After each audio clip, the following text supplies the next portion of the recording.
Halo semua, hari ini kita akan membahas materi mengenai proses pendinginan pada buah. Tahukah kamu bahwa setiap buah ketika dipanen masih aktif melakukan proses metabolisme termasuk respirasi, ditandai dengan adanya kenaikan temperatur dan timbulnya uap air di sekitar buah. Respirasi merupakan faktor biologis yang menyebabkan terjadinya perpindahan kalor pada bahan. Sebagian buah dan sayuran setelah pemanenan mempunyai laju respirasi tinggi dan kemudian menurun selang beberapa hari. Respirasi akan terus berlangsung sampai bahan menjadi mati dan kemudian membusuk.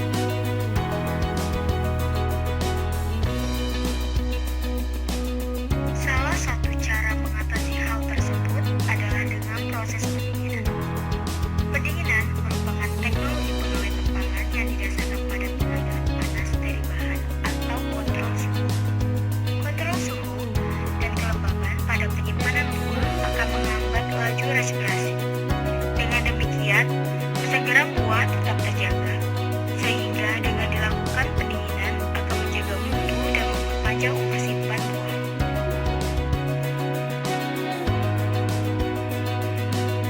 Adapun tujuan dari proses pendinginan adalah memperlambat respirasi, memperkecil kerentanan terhadap serangan mikroorganisme, mengurangi kehilangan air, mengurangi beban pendinginan pada pengangkutan maupun sistem penyimpanan. Adapun teknik dalam proses pendinginan yang dapat diterapkan pada buah pasca panen adalah sebagai berikut. Teknik yang pertama adalah forced air cooler atau pendinginan dengan tekanan. Proses pendinginan dengan teknik ini berlangsung cepat. Kecepatannya dapat dipercepat sekitar 10-25% dari suhu room cooling. Pendinginan berlangsung cepat sehingga RH tidak begitu perlu dikontrol.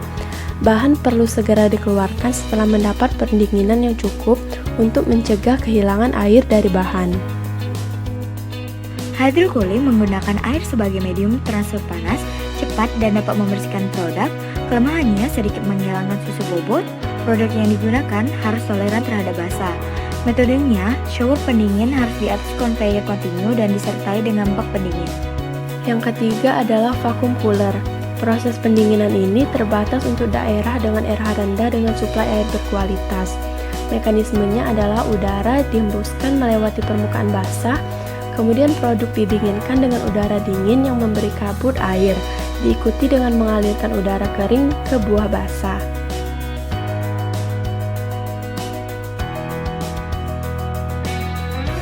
4. Package icing menggunakan kotak es berupa hancuran es yang terdiri dari 40% cairan es, 60% es, dan 0,1% garam. Ditaburi di atas muatan yang pada umumnya pada kendaraan transit. Biasanya package icing digunakan untuk transportasi udara. Berikutnya adalah proses pendinginan pada wortel menggunakan teknik hydrocooling. Pada tahap pertama, wortel akan disortasi berdasarkan kualitasnya dan akan dibersihkan. Berikut adalah kondisi tempat pabrik proses pendinginan wortel. Tangki ini berisi air pembersih dengan penyaring manual. Berikut adalah mesin hydrocooler atau alat untuk melakukan proses hydrocooling dengan control box elektrik.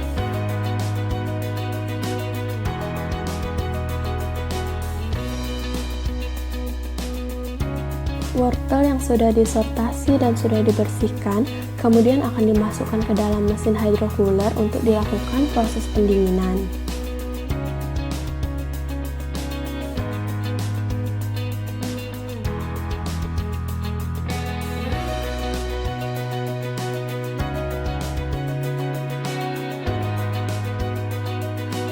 Selanjutnya, wortel yang sudah didinginkan akan dikeluarkan dari mesin hydrocooler.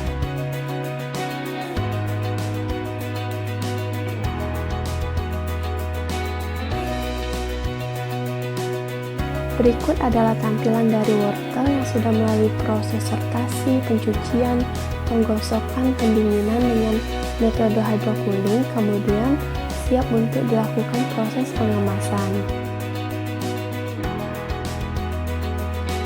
Demikian pemaparan materi proses pendinginan pada buah. Terima kasih. Halo semuanya, Assalamualaikum. Gimana nih kabarnya? Semoga sehat dan tetap semangat ya. Kami dari kelompok teknologi Pasyapanan Unsri akan sedikit menjelaskan mengenai proses pendinginan pada buah. Tanpa berlama-lama, yuk langsung aja ke materi. Pendinginan merupakan suatu kegiatan pengaplikasian suhu rendah pada produk hasil pertanian untuk memperlambat kerusakan sekecil mungkin pada produk sehingga umur simpan produk dapat lebih lama. Pendinginan tidak sama dengan pembekuan ya. Pendinginan dilakukan pada suhu dengan kisaran minus 2 sampai 10 derajat Celcius. Sedangkan pembekuan dilakukan dengan suhu kisaran minus 12 sampai minus 40 derajat Celcius. Produk hasil pertanian awalnya mempunyai suhu yang tinggi. Suhu tinggi ini berasal dari panas lapangan pada saat pemanenan dan panas hasil respirasi dari produk itu sendiri. Pada saat pendinginan, tentunya produk akan mengalami kontak dengan kulen yang bersuhu rendah. Panas yang ada pada produk akan dilepaskan menuju kulen sehingga suhu produk menjadi turun.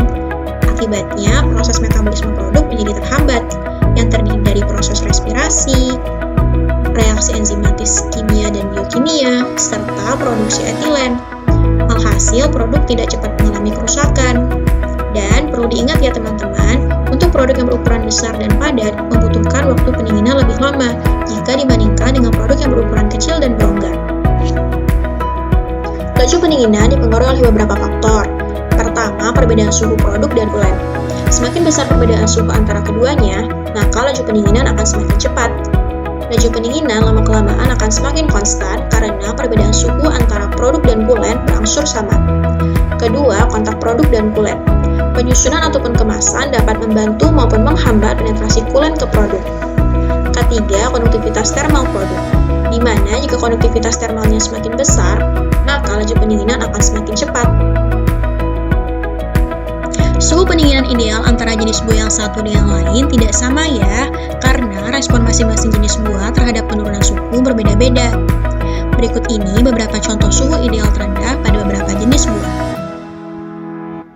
Teknik pendinginan yang biasa dilakukan diantaranya room cooling, forced air cooling, hydro cooling, vacuum cooling, dan package icing. Untuk penjelasan lengkapnya, kita simak penjelasan temanku ya. Apa sih room cooling itu? Room cooling atau pendingin kamar adalah pendinginan dengan cara memasukkan udara dingin ke dalam ruang pendingin. Teknik ini relatif lebih lambat sehingga cocok untuk produk yang tidak mudah rusak. Selanjutnya, forced air cooling, pendinginan dengan udara bertekanan. Teknik pendinginan ini dengan cara menghembuskan udara dingin dengan bantuan fan untuk mensirkulasikan udara dengan banyak dan cepat, dan cocok untuk produk yang dikemas. Serta jenis pendinginan ini yang paling banyak digunakan adalah tunnel cooling. Dan yang ketiga, hydro cooling, pendinginan dengan air. Pendinginan ini dibagi menjadi dua. Yang pertama, shower hydro cooler, dan yang kedua, immersion hydro cooler.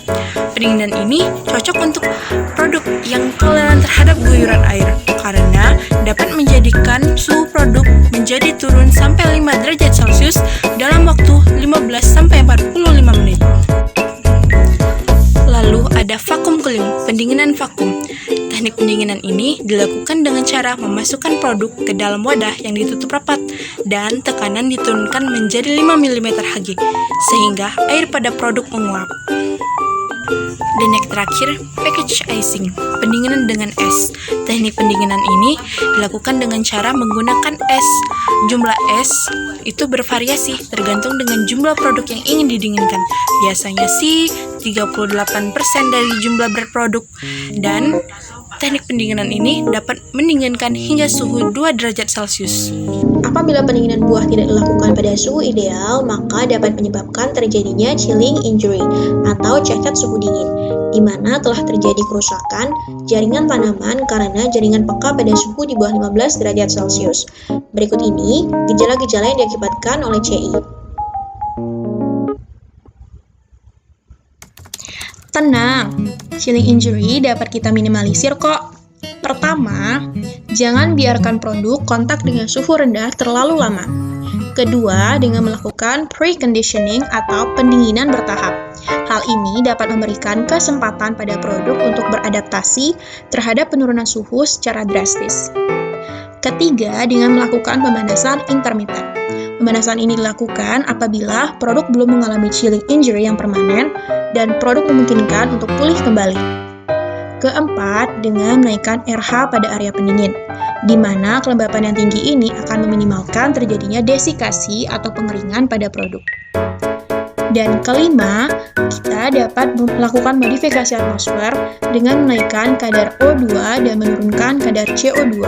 Dengan begitu, metabolisme produk dapat dihambat. Teknik pendinginan yang dilakukan di sini ialah forced air cooling yang diterapkan pada skala kecil dengan produk timun. Produk dimasukkan ke dalam kontainer yang berlubang agar distribusi udara berjalan lancar, sehingga produk dapat didinginkan secara merata. Kemudian, kontainer ditumpuk dan ditutup dengan plastik. Selain mengontrol suhu dan aliran udara, kelembaban juga harus dikontrol. Udara yang bergerak cenderung menghilangkan air dari permukaan produk. Karena suhu ideal pendinginan timun sekitar 10 derajat Celcius, maka plastik pada sisi yang lain dibuka untuk membatasi penurunan suhu yang terlalu besar dan untuk menghambat terjadinya desikasi pada timun. Fan yang terdapat pada salah satu sisi tumpukan mengakibatkan adanya tekanan udara lebih tinggi di satu sisi dibandingkan dengan sisi yang lain. Perbedaan tekanan ini memaksa udara dingin melewati produk, di mana udara ini akan mengambil panas yang dimiliki oleh produk. Kontainer harus diisi dengan benar dan ditumpuk sedemikian rupa untuk meminimalkan adanya celah yang dapat mengakibatkan kontak udara dingin dengan produk tidak maksimal, sehingga dapat mengurangi efisiensi pendinginan. Proses pendinginan ini berlangsung sekitar 2 hingga 4 jam sebelum produk didistribusikan. Nah, itu dia teman-teman penjelasan singkat mengenai proses pendinginan pada buah. Kami mohon maaf ya bila masih ada kekurangan di sana-sini. Semoga sedikit banyaknya dapat menambah pengetahuan dan kebermanfaatan bagi kita semua. Wassalamualaikum.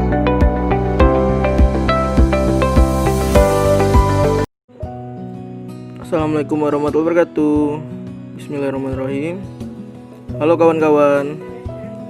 Perkenalkan, kami dari kelompok C.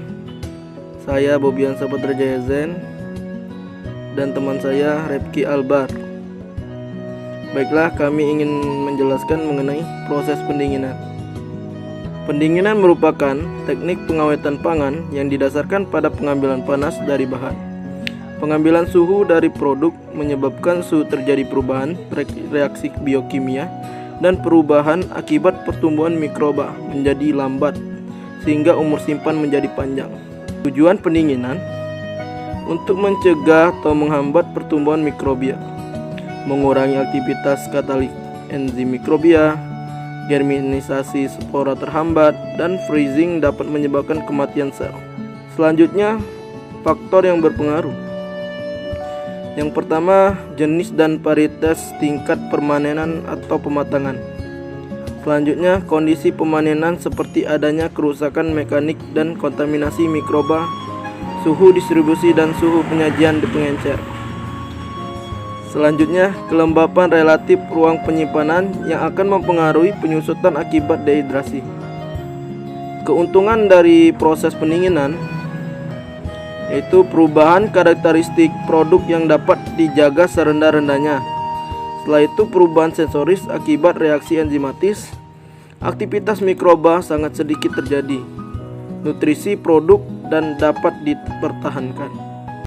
Baiklah, selanjutnya kami ingin menampilkan berupa video bagaimana buah disimpan pada ruang pendingin.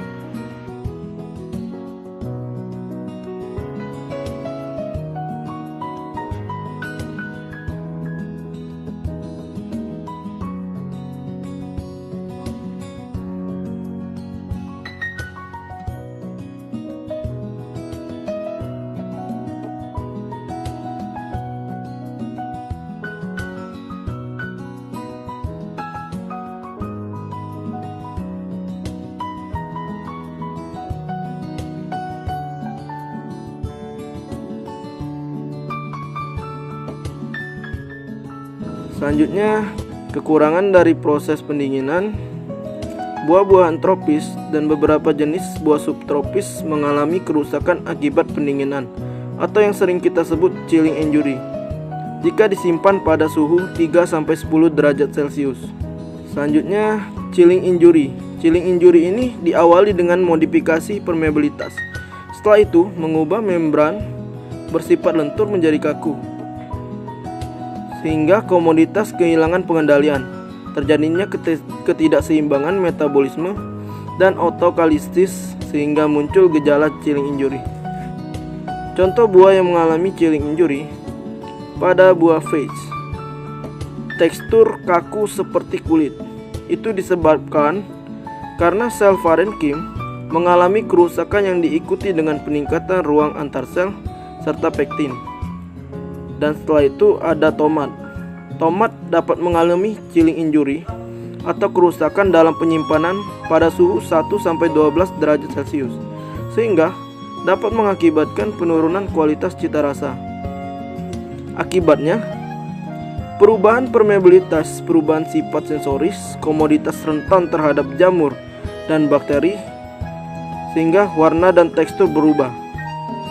Ini yang mengakibatkan produksi atipid menurun, dikarenakan mitokondria rusak pada vitamin C hilang dan diganti dengan zat racun klorogenat. Suhu sangat mempengaruhi proses pendinginan pada produk. Ada 3 suhu yang mengakibatkan terjadinya perubahan. Yang pertama, termofilik dengan kisaran suhu pertumbuhan 35-55 derajat Celcius. Mesofilik dengan kisaran suhu pertumbuhan 10-40 derajat Celcius. Psikofilik dengan kisaran suhu pertumbuhan 5-15 derajat Celcius. Dan contoh yang terjadi adalah 0-1 derajat Celcius ada ikan segar, daging, sosis, daging giling, dan daging asap. 0-5 derajat Celcius ada produk yogurt, pasta, pizza.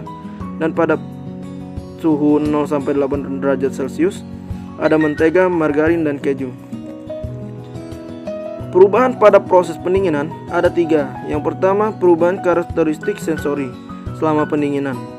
Itu diakibatkan produk mengalami kehilangan air atau menyerap air sehingga terjadi perubahan tekstur dan penampakan. Kehilangan air dapat mengakibatkan menurunnya kerenyahan produk, perubahan warna menjadi kusam pada produk unggas. Perubahan kimiawi secara umum semakin rendah suhu yang digunakan, maka laju reaksi enzimatis akan semakin lambat. Perubahan kimiawi yang terjadi selama penyimpanan dingin bergantung pada faktor-faktor intrinsik di dalam produk seperti kadar air, aktivitas enzim, ketersediaan substrat, serta pH. Setelah itu ada perubahan mikrobiologis. Proses pembusukan mikroba bervariasi tergantung pada jenis mikroba yang tumbuh pada bahan atau produk pangan. Proses pembusukan menyebabkan perubahan karakteristik sensori produk atau bahan pangan. Misalnya perubahan bau diakibatkan metabolisme protein oleh mikroba, bau dan rasa asam oleh mikroba yang memetabolisme karbohidrat, pembentukan polisakarida yang mengakibatkan terbentuknya lendir dan lain-lain. Oke teman-teman, itulah presentasi dari kelompok kami. Wabillahi taufiq wal hidayah. Wassalamualaikum warahmatullahi wabarakatuh. Hai kawan-kawan semuanya, apa kabar? Semoga kalian tetap sehat ya, walau kita sudah tak sehati. Hehehe. Dalam kesempatan kali ini, kita akan membahas tentang pendinginan buah. Mengapa perlu pendinginan? Karena proses metabolisme, transpirasi atau penguapan, respirasi atau pernapasan, dan pembentukan tunas dari bahan nabati seperti sayur-sayuran dan buah-buahan atau dari bahan hewani akan berlangsung terus meskipun bahan-bahan tersebut telah dipanen ataupun hewan telah disembelih. Proses metabolisme ini terus berlangsung sampai bahan menjadi mati dan akhirnya membusuk. Apa itu pendinginan? Nah, pendinginan atau refrigerasi ialah penyimpanan dengan suhu rata-rata yang digunakan masih di atas titik beku bahan. Kisaran suhu yang digunakan biasanya antara -1 derajat Celcius sampai dengan 4 derajat Celcius. Kemudian apa sih tujuan pendinginan? Yang pertama adalah upaya memperpanjang waktu penyimpanan guna menunda dan mencegah pembusukan dan pertumbuhan mikroba. Tujuan yang kedua adalah untuk mempermudah distribusi bahan pangan yang rentan rusak. Nah, sekarang sudah tahu kan? Kemudian kita akan membahas tentang teknologi pendinginan. Ada apa saja? Yang pertama ada air blast cooling, yang kedua cold room, yang ketiga cryogenic chilling, yang keempat hydro cooling, yang kelima vacuum cooling, dan yang keenam adalah ice lash and bank chilling. Yang pertama kita bahas adalah room cooling. Room cooling merupakan metode pre-cooling yang relatif sederhana. Peralatan yang diperlukan adalah ruang refrigerasi dengan kapasitas pendinginan yang cukup. Produk dikemas dalam kemasan dan disusun dalam ruang pendingin dengan susunan yang memungkinkan terjadinya sirkulasi udara yang baik. Laju pendinginan lebih rendah dari metode lainnya karena adanya kemasan yang membatasi proses tidak panas. Laju pendinginan tergantung jenis produk, ukuran, dan sifat alami kemasan, serta suhu dan kecepatan aliran udara. Selanjutnya ada pendinginan dengan udara bertekanan atau forced air cooling. Hampir mirip dengan room cooling, bedanya udara dingin dihembuskan oleh sebuah kipas atau fan melalui kemasan-kemasan produk. Udara dingin tersebut ditarik melalui pengemas dan peti-peti yang mengenai langsung komoditi yang didinginkan. Dengan menekan udara melalui kemasan dan sekeliling masing-masing produk, seperti yang dilihat pada gambar, dua barisan kemasan-kemasan di atas disusun sejajar dan pada salah satu ujung tunnel ditempatkan exhaust fan. Udara dingin disedot oleh fan di mana udara ini akan melalui tumpukan-tumpukan kemasan sehingga keluar dari kemasan dan ditarik oleh fan akan hangat yang selanjutnya disirkulasikan melalui evaporator dan kembali dingin. Udara dingin ini kembali disedot melalui tumpukan-tumpukan kemasan untuk mengambil panas dari produk. Rak-rak ini ditumpuk satu-satu ke atas dan setiap rak pada bagian bawahnya ada ventilasi.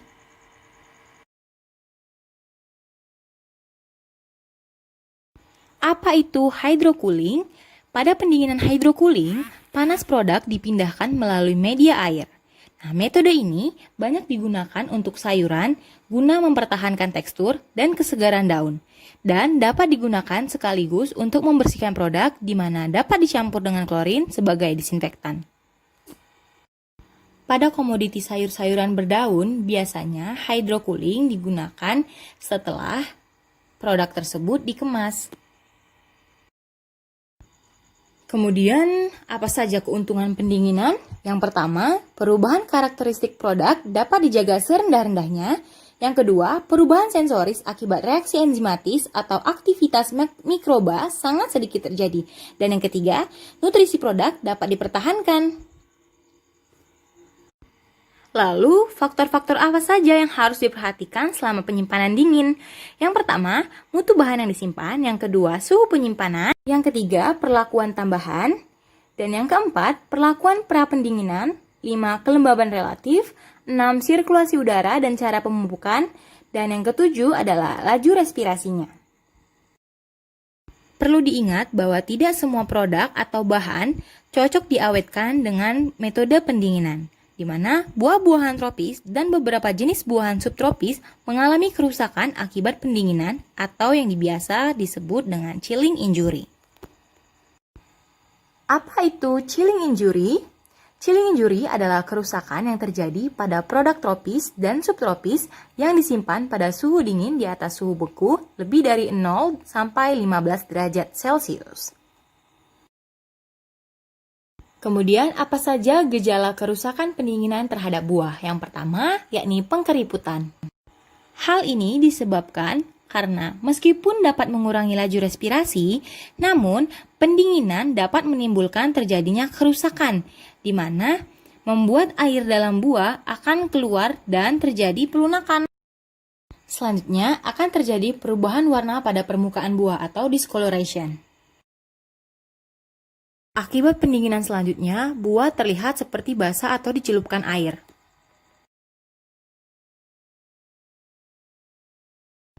Untuk mencegah terjadinya gangguan fisiologis dan juga perubahan kimia selama pendinginan buah dan sayur, kita perlu melakukan pengendalian kerusakan selama proses pendinginan tersebut.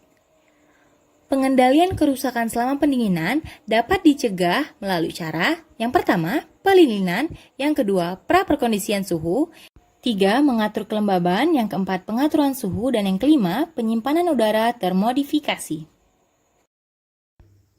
Berikut adalah contoh pendinginan dengan menggunakan lemari pendingin. Didiamkan selama semalaman, kemudian dilihat pada buah pisang terjadi perubahan warna. Halo teman-teman semua, gimana nih kabarnya? Semoga aku, kamu, dan kita semua tetap semangat ya dalam menuntut ilmu. Nah, pada kesempatan kali ini, kami akan menjelaskan proses pendinginan buah yang sering kita pelajari di mata kuliah Teknologi Pasca Panen. Tentunya kita tidak asing lagi ya dengan kata pendinginan.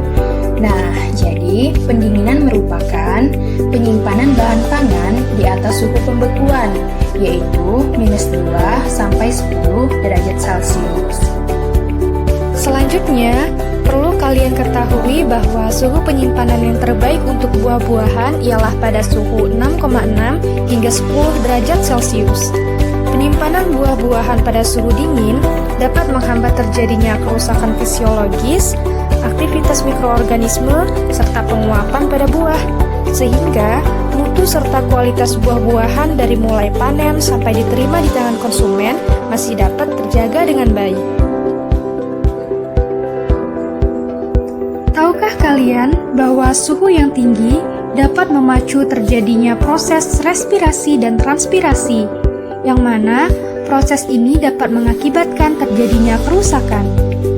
Setelah bahan dipanen, produk hasil pertanian cenderung memiliki suhu yang tinggi dibandingkan dengan suhu udara di sekitarnya, karena produk tersebut melakukan penyerapan panas dari sinar matahari, sehingga setelah melalui proses pengangkutan, bahan-bahan atau produk hasil pertanian harus segera dilakukan proses pre-cooling, di mana proses ini dilakukan sebelum proses penyimpanan, pengolahan, maupun pengemasan. Biasanya, produk hasil pertanian dari kebun langsung didinginkan untuk meredam proses respirasi dan transpirasi dari panas lapang. Nah, untuk jenis pre-cooling ini sendiri, ada beberapa jenis pre-cooling yang dapat kita lakukan. Yang pertama adalah room cooling. Seperti yang dapat kita lihat pada gambar, pada proses room cooling ini, kita menyimpan bahan di suatu ruangan, di mana ruangan tersebut dilengkapi dengan aliran udara dingin yang berasal dari sistem pendingin. Sehingga, biasanya karena kita menggunakan udara dingin, maka RH dari ruang penyimpanan cenderung menurun atau rendah. Nah, untuk meminimalisir RH yang rendah ini, biasanya kita bisa menambahkan air di dalam wadah atau menyemprot ruangan tersebut agar RH-nya meningkat. Selanjutnya adalah forced air cooling. Forced air cooling merupakan modifikasi dari room cooling yang telah kita bahas sebelumnya. Perbedaannya ialah biasanya kita menambahkan kipas di dinding untuk menciptakan adanya perbedaan tekanan agar terjadi aliran udara. Udara dingin akan masuk ke pinggir produk, kemudian disedot oleh kipas di bagian depan, sehingga udara dingin menjadi terpusat dan akan masuk ke dalam produk. Pada forced air cooling ini, 10 hingga 25% prosesnya lebih cepat dibandingkan dari room cooling karena ada penghisapan udara oleh kipas. Kemudian, jenis pre-cooling yang selanjutnya adalah package icing. Package icing dilakukan dengan memberikan es yang telah dihancurkan dan kemudian dimasukkan ke dalam wadah atau disimpan di luar kemasan.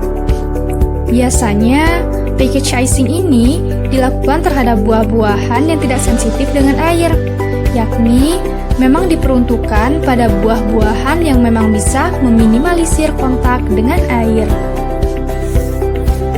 Jenis yang terakhir adalah hydro cooling. proses hydrocooling ini berlangsung 15 kali lebih cepat daripada pendinginan udara seperti room cooling ataupun forced air cooling, karena buah-buahan disemprotkan dengan air secara langsung. Pada proses ini, air yang digunakan ditambahkan dengan klorin untuk membersihkan mikroorganisme yang menempel pada produk. Salah satu contoh buah-buahan yang dapat didinginkan adalah cherry.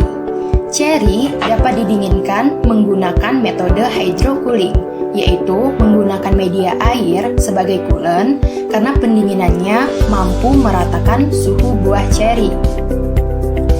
Dapat kita lihat ya teman-teman, buah cherry diangkut menggunakan kontainer yang berwarna biru. Kemudian kontainer membawa buah cherry ke bagian bawah. Untuk buah cherry dicuci menggunakan air dingin. Nah, air dingin sebagai coolant dapat berfungsi sebagai konduktor panas yang baik, sehingga mampu menurunkan suhu produk menjadi mendekati suhu penyimpanan secara cepat.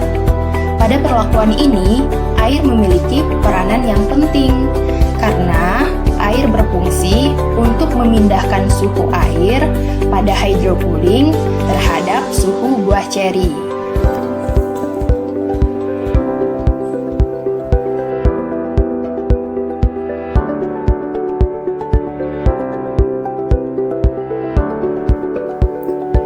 Penyemprotan menggunakan air dingin menggunakan suhu di atas 0 derajat Celcius, sedangkan buah tropis suhu yang digunakan harus lebih tinggi lagi.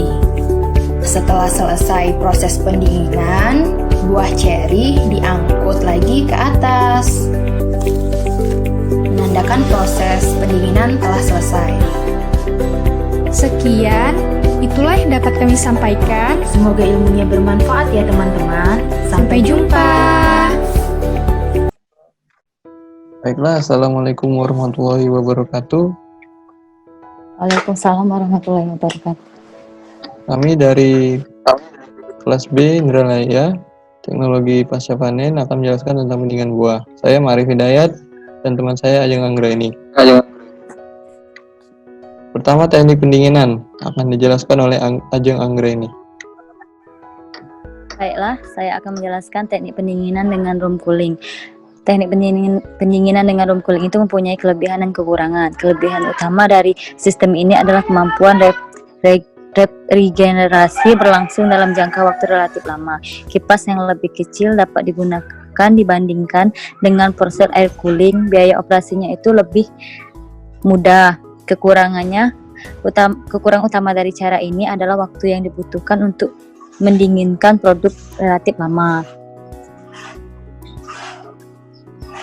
Proses air cooling dilakukan pada buah-buahan, sayur buah, umbi, bunga potong, dan sayuran bunga.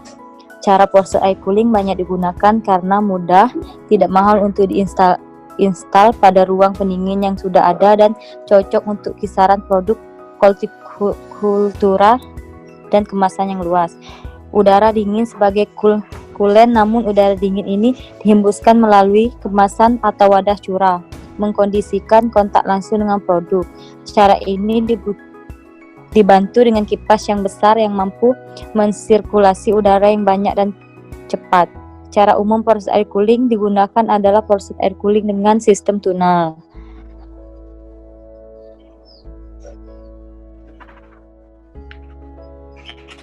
Proses air cooling dengan sistem tunnel, kemasan paralel disusun sejajar dan pada salah satu ujung tunnel ditempatkan exhaust fan. Udara dingin disedot oleh pan, di mana udara ini akan melalui tumpukan-tumpukan kemasan sehingga keluar dari kemasan dan ditarik oleh fan, akan hangat yang selanjutnya disirkulasi melalui evaporator dan kembali dingin. Udara dingin ini kembali disedot melalui tumpukan-tumpukan kemasan untuk mengambil panas dari produk. Proses air cooling pada sistem tunnel dapat dilihat pada gambar A dan B. Ini contoh gambar proses air cooling dengan sistem tunnel. seperti forced air cooling adalah cara dari forced air cooling di mana diperuntukkan produk dalam bin atau wadah curah yang cukup besar.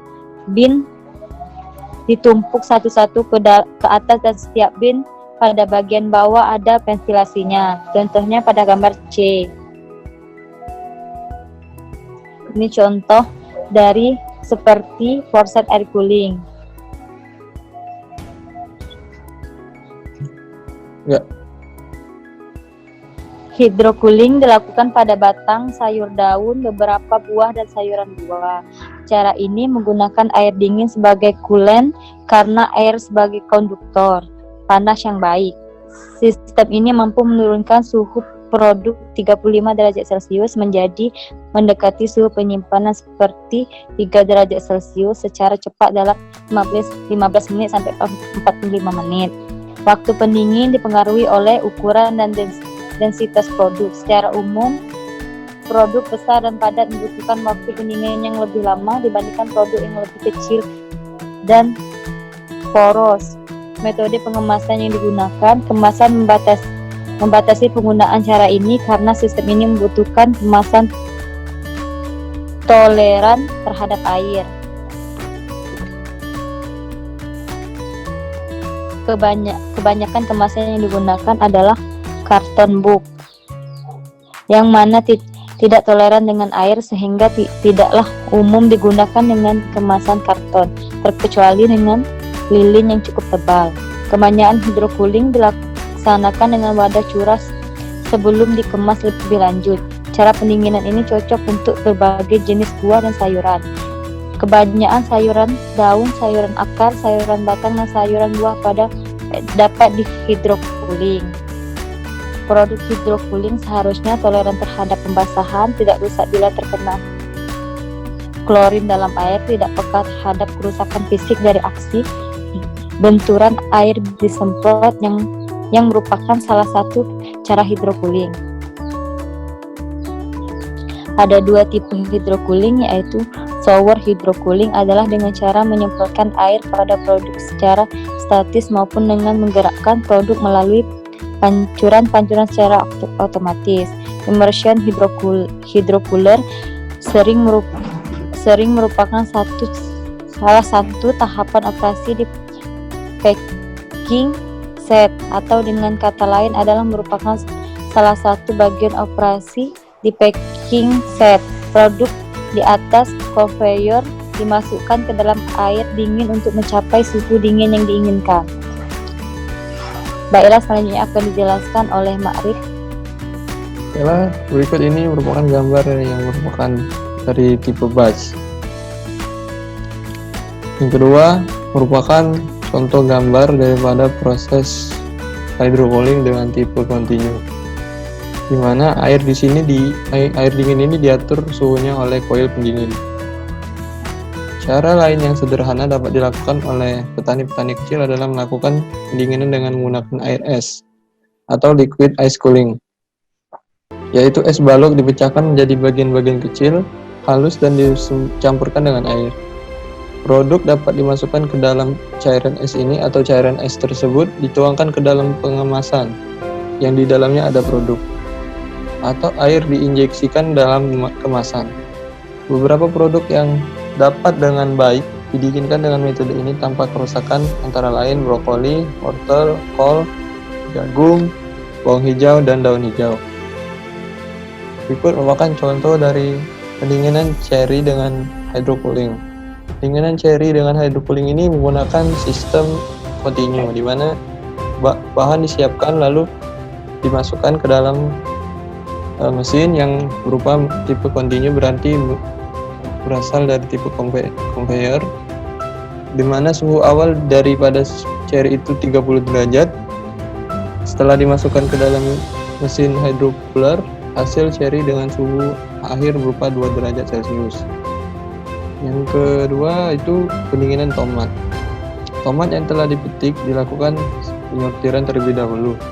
Kemudian dilakukan pre-cooling, yaitu tomat dimasukkan ke dalam wadah yang telah diisi oleh air es dengan suhu 7-10 derajat. Selanjutnya yaitu vacuum cooling. Penggunaan vakum cooling dapat dilakukan terhadap produk yang dikemas, di mana terdapat pengemas internal. Pendinginan sangat cepat, dengan waktu pendinginan sekitar setengah jam untuk sekitar 4 tumpukan palet. Air yang menguap dari setiap sel dalam produk hampir seragam. Yang terakhir yaitu package icing. Metode ini itu ditentukan oleh jumlah es yang digunakan pada kemasan. Jumlah es yang dibutuhkan untuk mendinginkan produk bervariasi dan tergantung pada produknya sendiri. Info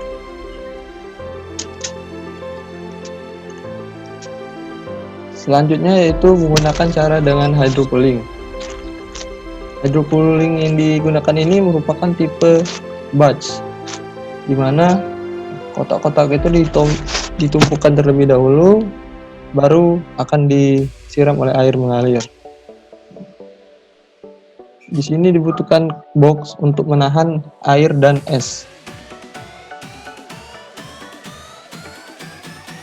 Teknologi ini cenderung murah dan simpel untuk kapasitas secara medium.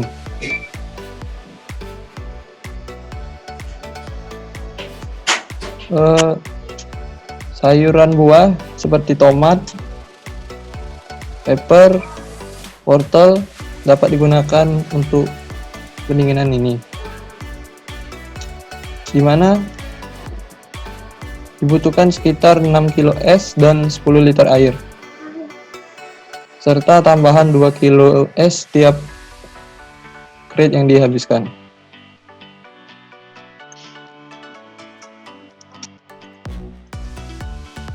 Waktu yang dibutuhkan untuk setiap petinya yaitu 10 menit.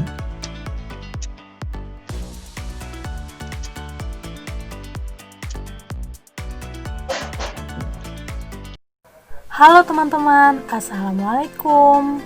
Salam semangat untuk kita semua pejuang ilmu. Kali ini kami akan membahas mengenai proses pendinginan buah pada mata kuliah teknologi pasca panen. Disimak sampai akhir ya. Sebelum masuk ke inti materi, pernah nggak kalian berpikir kenapa sih perlu penanganan pasca panen? Jadi, buah-buahan setelah dipanen masih tetap merupakan jaringan hidup ya. Untuk itu butuh penanganan pasca panen yang tepat supaya susut kuantitas dan kualitas buah dapat diminimalkan.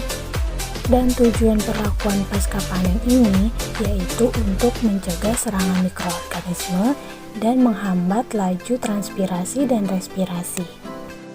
Transpirasi menyebabkan hilangnya air dari produk sehingga berpengaruh terhadap kesegaran produk.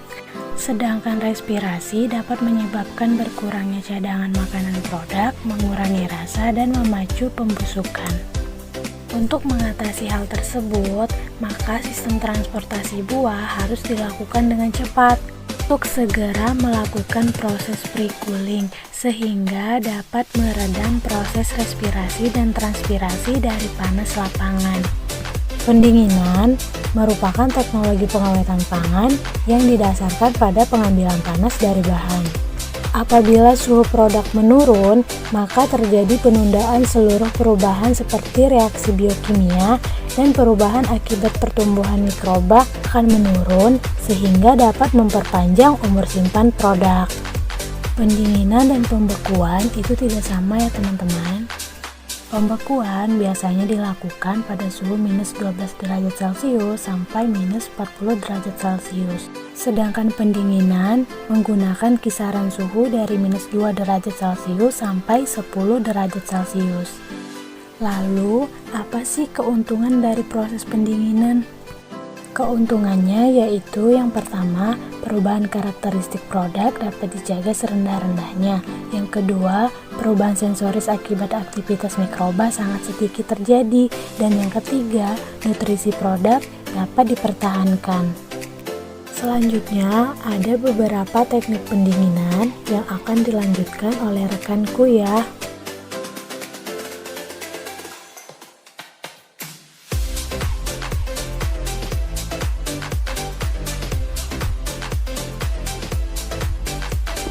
Teknik pendinginan pertama yaitu forced air cooling. pendinginan dengan penghembusan udara dingin dengan suhu paling rendah 0 derajat Celcius. Kapasitas ruang, jumlah produk dan kecepatan aliran udara mempengaruhi efektivitas pendinginan. Dengan metode ini, produk yang bernilai tinggi dan sangat mudah rusak seperti anggur, stroberi, dan buah-buahan frambus, raspberries dapat didinginkan kurang dari 1 jam. Teknik kedua yaitu hydrocooling atau water cooling. Penggunaan air dingin sebagai penurun suhu produk umumnya dilakukan dengan penyemprotan. Kelebihan metode ini adalah dapat mempertahankan tekstur dan kesegaran komoditas. Untuk mencegah kebusukan, air dapat ditambah fungisida atau klorin. Teknik ketiga adalah vacuum cooling. Prinsip pendinginan adalah menurunnya suhu komoditas karena proses penguapan. Penguapan akan terjadi pada suhu rendah apabila tekanan udara diturunkan. Penurunan tekanan dilakukan secara bertahap yaitu 37,5 cm merkuri, 0,5 cm merkuri, dan 0,04 cm merkuri. Pada tekanan 0,04 cm merkuri, air akan menguap pada suhu 0 derajat Celcius dan menyebabkan produk menjadi dingin. Pendinginan dengan cara ini biasanya memerlukan waktu 20 hingga 30 menit. Namun, peralatan yang diperlukan untuk pendinginan ruang hampa ini sangat mahal dan tidak sesuai untuk sistem usaha tani skala kecil. Metode yang terakhir adalah package icing. Cara yang paling sederhana. Cara ini dilakukan dengan menambahkan es yang diremuk kemudian dimasukkan ke dalam kotak sehingga produk dapat didinginkan. Metode ini tidak cocok untuk produk yang sensitif pada air karena dapat menyebabkan produk dan kotak menjadi basah dan banyak air. Oke teman-teman, sekarang kita akan menuju ke kebun apel untuk melihat bagaimana sih penanganan pasca panen apel dari kebun sampai ke toko-toko. Pertama, kita akan memetik buah apel. Harus berhati-hati, jangan sampai kulit apel terluka. Karena dengan adanya luka pada apel akan membuat apel lebih cepat membusuk.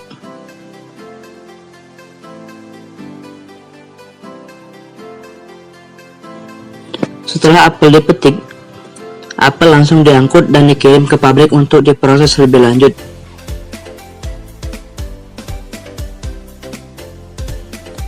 Setelah apel sampai di pabrik, apel langsung masuk ke tahap hydrocooling untuk membersihkan organisme dan membersihkan kotoran yang ada pada kulit apel. Hydrocooling ini, air sudah dicampur dengan klorin dan fungisida untuk membunuh mikroorganisme agar apel tidak cepat membusuk. Hydrocooling ini bertujuan untuk memperlambat respirasi apel setelah dipetik. Setelah apel sudah di hydrocooling, apel langsung masuk ke tahap conveyor untuk dikeringkan. Kemudian setelah apel kering, apel langsung menuju ke tahap pelapisan lilin. Pelapisan lilin ini bertujuan untuk melapisi kulit apel agar tidak mudah terkontaminasi oleh mikroorganisme dan daya simpan apel lebih tahan lama dan tidak cepat membusuk ketika diekspor atau sampai ke toko-toko yang akan dipasarkan. Setelah apel melalui tahap pelapisan lilin, apel disortir dan dipilih yang mana rusak langsung dipisahkan. Kemudian apel langsung masuk ke tahap labeling atau pemberian label.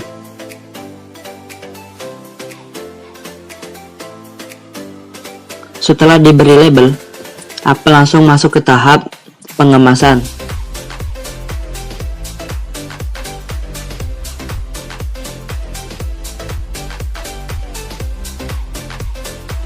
Setelah apel dikemas dengan baik, apel langsung disusun dan masuk ke ruang penyimpanan.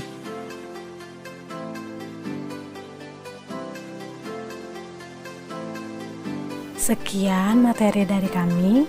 Semoga bermanfaat ya. Wassalamualaikum warahmatullahi wabarakatuh.